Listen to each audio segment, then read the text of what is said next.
大家好，我係善意。轉眼間2025就嚟到尾聲啦。股市呢一年真係幾多驚喜，有幾多反轉㗎。港股一時有政策烘托，一時又俾外圍氣氛拖累。出年係咪繼續復活有望呢？美股方面 ，AI 熱潮、減息預期推高咗大市，但背後會唔會已經埋下調整嘅伏線？比特幣再創新高之後震盪加劇，究竟係牛市初段定係已經見頂呢？今集我哋請嚟多位專家，同大家拆解過去一年嘅關鍵事件，再睇下出年啦，邊啲板塊最有潛力，幫你提早部署，迎接新年嘅投資機會。即刻去片。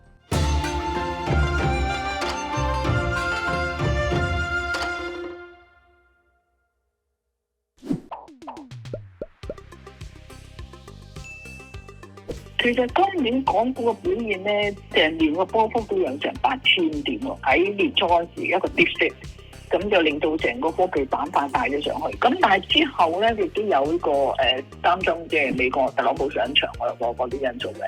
主要就係受住嗰個關稅嗰個影響。咁到目前嚟計，全年恒指咁就升到差唔多3成。如果全年計，即係你如果有咁嘅啲股，其實即係都絕對收貨啊！出年咧，我覺得就應該冇今年咁容易運作。大家都關注就係美國嗰個利率啦，似乎減息嘅幅度未必會好似預期咁大。究竟新嘅聯儲主席係邊個？咁同埋就係特朗普究竟到時對聯儲局嗰個干預係咪會有咧？加上就係出年咧有美國中期選舉啊嘛，呢個都係2026年其中一個因素嚟嘅。3萬點我相信都係有一定嘅挑戰，3萬點都係一個審慎樂觀嘅水平嚟嘅，但係破嘅機會我覺得細，全年都會有波幅嘅，或者係6000零呢個波幅咁，我覺得其實就算落翻去即係23000零啊，咁其實都唔出奇噶。我諗嚟緊咧都係睇住內地政策，我覺得好似出年嗰個貨幣政策同埋財政政策咧就會唔會好似2025年咁鬆，咁所以都要睇埋啲資金係咪流入啦，因為港股估值都仲係平，對港股啊 A 股啊，可能都係會即係都會有啲幫助。出年嗰個大主題科技係其中一樣，我諗就要睇啲公司賺錢嘅情況係點樣啦。我自己都繼續睇好就係阿里巴巴嘅，即係又要講話真係而家配合翻我哋大模型嘅發展，今年都係揀埋隻騰訊。咁如果你講龍頭都暫時係呢兩隻咯。另一個板塊咧就係科技裏面咧，究竟嗰啲機械人嘅股份，最緊要睇有冇機會轉虧為盈，即係嗰隻優必選我諗都係嘅。另一個咧就係機械製造業啊，地產上海電氣啊，或者係1133哈爾濱啊，另外仲有就係即係603131重工啊，呢啲我覺得美國同內地或者係中資股嘅科技股係有唔同嘅。內地咧主要集中就係喺硬件嗰方面，同埋喺應用個場景方面。你話會唔會有啲個別公司升得緊要喺投資市場上邊？咁而佢哋係有泡沫，絕對唔出奇。但係你話成個板塊或者成個 AI 嘅發展咧，從產業角度就唔係一個泡沫嚟嘅。但係只要有啲咁嘅噪音，你其實都會有影響，都可能短暫啊。今年嗰個美股方面嚟講咧，咁講緊已經係連續3年咧，咁有雙位數嘅盈利增長，嗰個估值增長咧，其實咁相信主要都係盈利企業嗰啲盈利方面嚟講做得幾好啦，咁開始有減息嘅行動出現咁樣，咁市場方面嚟講都即係樂見，講緊未來資金成本方面嚟講可以放翻低，同中方方面同內地啦，咁都達成咗好多協議咁樣。明年方面嚟講，可唔可以再進一步破頂咧？咁都會進一步破頂嘅嚇。標準普爾500指數咧，咁我睇8000點到啦嚇。美國啲企業方面嘅盈利咧，冇見到有明顯倒退咁樣。咁我相信咧，新任嘅聯儲局局長咧，咁好大程度上佢都係要實行到特朗普一啲寬鬆啲嘅貨幣政策啦，其實嚇。咁美聯儲都重啟咗 RMP 呢一個嘅工具咁樣嚇。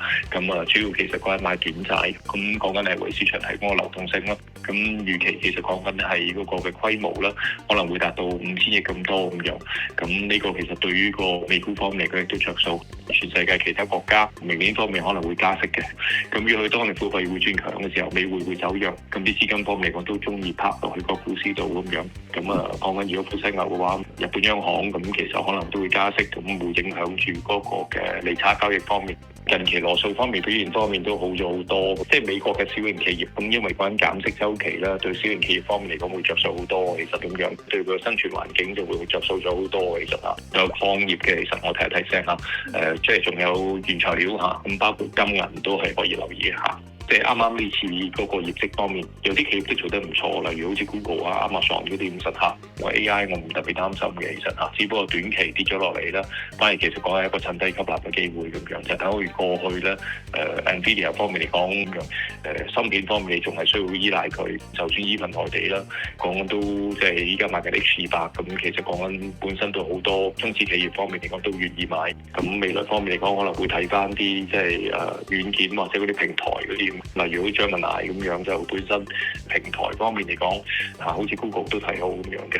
咁只不過有時佢哋就會比較波動啲，因為可能即係有個新 platform 出咗個新 software，咁直接可能會影響到佢本身用戶嘅黏性。其實嚇，亦都要留意埋電力股嗰邊。其實嚇，你見美國其實係唔夠電嘅，好多時嗰啲 AI 公司自己都要買埋發電機咁樣，機械人啊，自動駕駛啊，所以變咗嚟講咧，Tesla 你都可以當佢係人工智能都得嘅。其實嚇，我覺得其實如常進取得嘅啦。其實嚇，即係講緊今年你用翻2025年嘅策略都差唔多。其實嚇，老實講冇乜睇到一啲好利淡要即刻要避險嘅一個動作咧，反而調翻轉頭逢低吸納，好似係一個比較實在同埋有效啲嘅方法咁樣咯。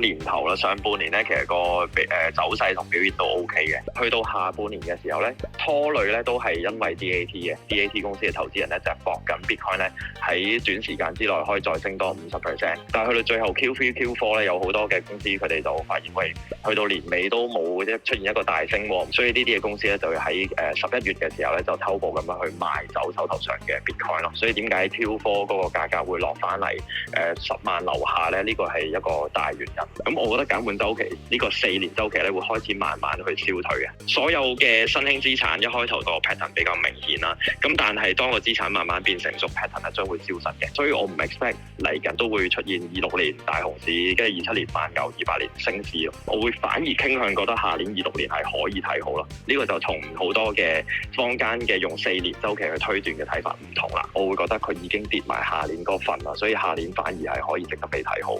呢個難估啦。如果我哋 believe 減半週期消失嘅話咧，咁就係難估啲下年個實際嗰個嘅價格咯。但係偏向都係今年年尾個價乘翻3-4成啦。呢個我覺得都係合理嘅，有機會㗎，有機會破㗎。如果你用9萬去計，乘翻40%就12萬6啦。如果你用10萬去計就14萬咯。第一個咧就係個大主調、大基調都係宏觀上咧都係偏向放水嘅。第二個 point 咧就係黃金，因為領先個 Bitcoin 太多啦今年，咁所以排除會有一部分資金咧輪動翻去 Bitcoin 度咯。第三點咧就係我 expect 會有更加多嘅 Bitcoin 相關嘅業務嘅公司可能會上市啦，同埋美國嗰邊嗰啲叫 pension fund 啊，可以考慮買入 Bitcoin 啦。第四個 point 就係下年當有投資者發現啲 Q1 有升勢喎，咁提早地賣咗26年嗰份 Bitcoin 嘅人咧會重新翻入個市場入邊。今年嘅一個目標啦，咁12萬嗰陣又減少少。本身個持倉係諗住去到12萬、13萬、14萬係接住慢慢減嘅，但係而家未減到一半嘅比特幣嘅持倉嘅，咁所以我都係由大家一齊去經歷呢個調整，同埋都唔會減㗎啦。呢8萬幾、9萬幾嘅美金嘅 Bitcoin 都係屬於一個長期嚟講係一個平嘅價值咯。我 expect 27年、28年啦，一定 Bitcoin 係hold 住喺6位數嘅美金嘅水平啦。Bitcoin 點解長遠會升啦？第一個 point 咧就係佢係呢個嘅抗通脹嘅資產啦，同國家嘅央行都係接住印錢啦。咁所以最貶值咧，絕對係揸住貨幣啊，所有貨幣啊。咁所以你一定要揸住好稀有嘅資產，例如黃金或者 Bitcoin 呢一類咯。第二個位咧就係佢係取代緊 payment gateway 嘅一部分啦，例如 Visa、Master、Bitcoin 佢究竟 transact 嘅時候，佢係咪平過其他 channel 咧？係咪快過其他 channel 咧？你真係去了解嘅話，你就發現佢個價值係絕對存在咯。如果而家你望翻個 adoption rate，有幾多人持有 Bitcoin，有幾多機構持有 Bitcoin 咧？當呢個比率上升嘅時候，其實佢已經值得再升翻上去10零萬嘅水平咯。絕對唔係走貨嘅，每個人都要定一個嘅持倉目標。咁如果你設定咗3成啦，我只係暫時擺咗1成身家，咁你可以用 DCA 嘅方式慢慢去加啦。咁另一種情況啦，我而家已經 hold 咗3成嘅，咁呢種情況當然就 hold 住啦。總之成件事咧就係 Bitcoin 係一個戰略性喺一個優質資產，你要喺個 portfolio 要佔有一部分啦。呢個係一個長遠嘅一個正確嘅做法。